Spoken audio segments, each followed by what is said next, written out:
The forest welcomed us with open arms, its vast expanse stretching out before us like an ancient, living entity.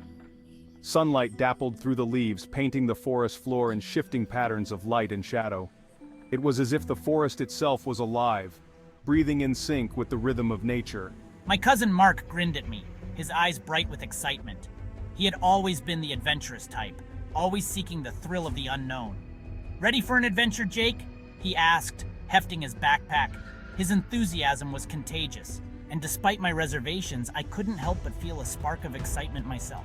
I smiled back, trying to ignore the prickle of unease crawling up my spine. There was something about these woods that felt different, almost sentient. The woods were beautiful, yes, but there was a stillness here, a hushed expectancy that made me uneasy. It was as if the forest was holding its breath, waiting for something to happen. We hiked deeper, following a winding trail that snaked through towering pines and thickets of rustling leaves.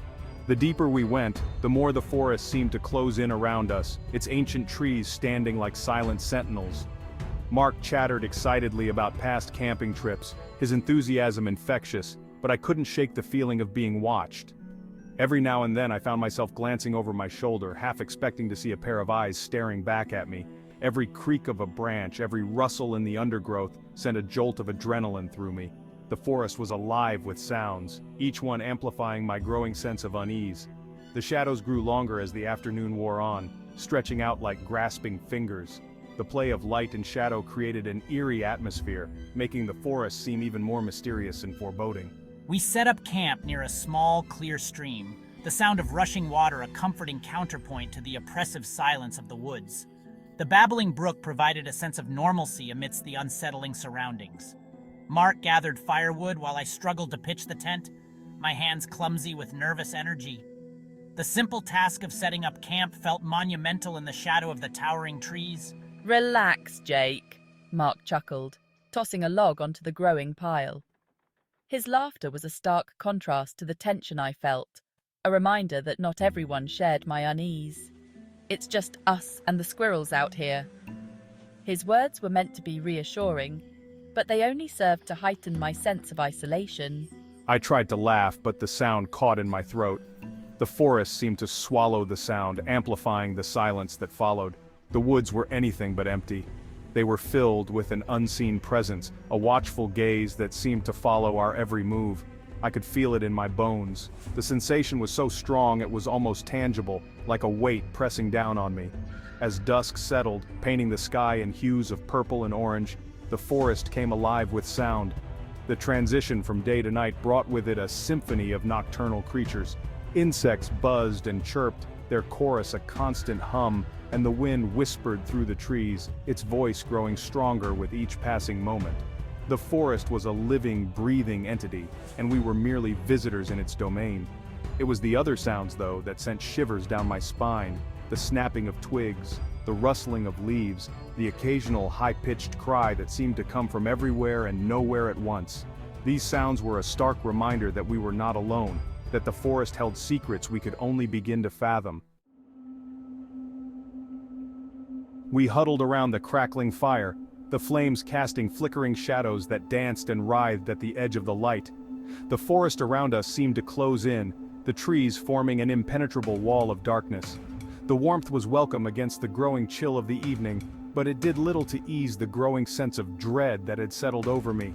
The cold seemed to seep into my bones, a stark contrast to the heat of the fire. Mark, oblivious to my fear, happily devoured his dinner of beans and roasted hot dogs. His carefree demeanor was almost infuriating, a stark reminder of how different our experiences of the night were. I forced myself to eat, each bite a struggle to swallow past the lump of fear lodged in my throat. The food tasted like ash in my mouth, my senses dulled by the overwhelming anxiety. "Did you hear that?" I whispered, my head snapping up at the sound of a twig snapping in the darkness beyond the firelight. My heart raced, each beat echoing in my ears. Mark paused, a piece of hot dog halfway to his mouth. His eyes met mine, a flicker of concern crossing his face. "Hear what?" he asked, his brow furrowed. His voice was steady, but I could sense a hint of unease. "It's probably just a rabbit or something," he added, taking a bite of his food. His nonchalance was almost convincing. but I couldn't shake the feeling that something was terribly wrong. I shook my head, my heart pounding against my ribs. The fear was almost palpable, a living thing that seemed to wrap itself around me. It wasn't a rabbit. It was too heavy, too deliberate. The sound of the footsteps was measured, each step echoing in the stillness of the night. Something was out there, moving through the trees, watching us. The shadows seemed to shift and move, taking on shapes that my mind struggled to comprehend. The hair on the back of my neck prickled with a sudden surge of adrenaline. Every instinct screamed at me to run, but my legs felt like lead. I wanted to scream at Mark, to tell him to be careful, but the words wouldn't come out. My throat was tight, my voice lost to the fear that gripped me. The night deepened, the stars a million pinpricks of light against the velvet blackness of the sky. The beauty of the night sky was lost on me, overshadowed by the terror that lurked in the darkness. The fire had died down to a bed of glowing embers, casting long, dancing shadows that stretched and contorted into grotesque shapes. The once comforting light now seemed sinister, the shadows playing tricks on my mind. Mark had finally succumbed to exhaustion, his chest rising and falling in a steady rhythm of sleep. His peaceful slumber was a stark contrast to my heightened state of alertness. I envied him his peace. The ability to shut out the world and find rest seemed like an impossible dream. Sleep was an impossible dream for me, not with the feeling of unseen eyes boring into me from the darkness. Every rustle of leaves, every snap of a twig sent my heart racing anew. A low growl, barely audible above the whisper of the wind, sent a jolt of terror through me. The sound was primal, a reminder of the dangers that lurked in the wild. I sat bolt upright, my heart pounding in my chest. The growl had come from somewhere close, too close for comfort. It had come from the edge of the clearing, just beyond the reach of the dying firelight. The darkness seemed to pulse with unseen threats, each shadow a potential danger. My eyes strained in the darkness, searching for the source of the sound, but I could see nothing. The forest was a wall of black, impenetrable and unyielding. The sense of being watched was overwhelming, a constant pressure that refused to let up. Then I heard it again. A soft, guttural sound like someone clearing their throat, followed by a low, mournful sigh. It was a sound that seemed to echo through the trees, bouncing off the trunks and reverberating in my ears. It was closer this time, closer than it should have been.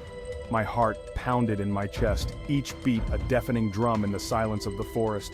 I scrambled to my feet, my hand instinctively reaching for the hunting knife I had insisted on bringing. The forest floor was uneven and I stumbled slightly, my breath coming in short, panicked gasps. The metal was cold and reassuring in my grip. It was a small comfort, but in that moment it was all I had. The weight of the knife grounded me, gave me a sense of control in a situation that was rapidly spiraling out of it. "Mark!" I hissed, my voice trembling with a fear I couldn't hide. "Wake up! Something's out there." My words were barely a whisper, but they felt like they echoed in the stillness of the night. Mark mumbled something in his sleep and rolled over, pulling his sleeping bag tighter around himself. He was oblivious to the danger, lost in the safety of his dreams. I wanted to shake him awake, to scream at him to get up, but I knew it would do no good. He wouldn't understand the urgency, the terror that gripped me. He wouldn't believe me, not until it was too late. The frustration and fear mixed into a potent cocktail of helplessness. The air grew colder, a bone-chilling cold that seemed to seep into my very marrow. Each breath I took was a struggle, the cold air burning my lungs. The hairs on the back of my neck stood on end, and a wave of dizziness washed over me. It was as if the forest itself was alive, watching, waiting. I could feel something watching me, its gaze heavy and predatory. It was a feeling that made my skin crawl, my instincts screaming at me to run. I gripped the hunting knife tighter, my knuckles white. The tension in my body was almost unbearable, every muscle coiled and ready to spring. I wouldn't go down without a fight. The determination in my voice was a stark contrast to the fear that churned in my gut. A twig snapped, then another. Each sound was like a gunshot in the silence, my heart skipping a beat with each crack. Whatever was out there was moving closer, circling us, its movements deliberate and silent. It was toying with us, enjoying the fear it was causing. I strained my ears, listening for any sound that would betray its location, but there was only the whisper of the wind and the frantic pounding of my own heart. The forest seemed to hold its breath, waiting for the inevitable confrontation. And then I heard it, a voice, soft and low, whispering my name. "Jake," it hissed, the sound slithering through the trees like a venomous snake. I whirled around, my heart in my throat, but there was nothing there, just the endless, oppressive darkness. Mark, I shouted, my voice cracking with terror. Mark, wake up! Mark stirred, his eyes fluttering open. What is it? He mumbled, his voice thick with sleep. What's wrong? He didn't give me a chance to answer. The voice came again, closer this time, echoing all around us. It was Mark's voice, but distorted, twisted into something dark and sinister. Mark, help me, it moaned, the sound sending chills down my spine. Mark sat up, his eyes wide with confusion. Did you hear that? He asked, his gaze darting around the campsite. Someone's calling for help. Before I could stop him, he was scrambling to his feet, grabbing his flashlight and rushing towards the source of the voice. Wait, I shouted, my voice raw with terror. It's a trick! But Mark wasn't listening. He was already disappearing into the darkness, his flashlight beam dancing erratically through the trees. Mark, come back, I screamed, my voice echoing through the empty campsite. But there was no answer, only the sound of my own panicked breathing and the frantic beating of my heart.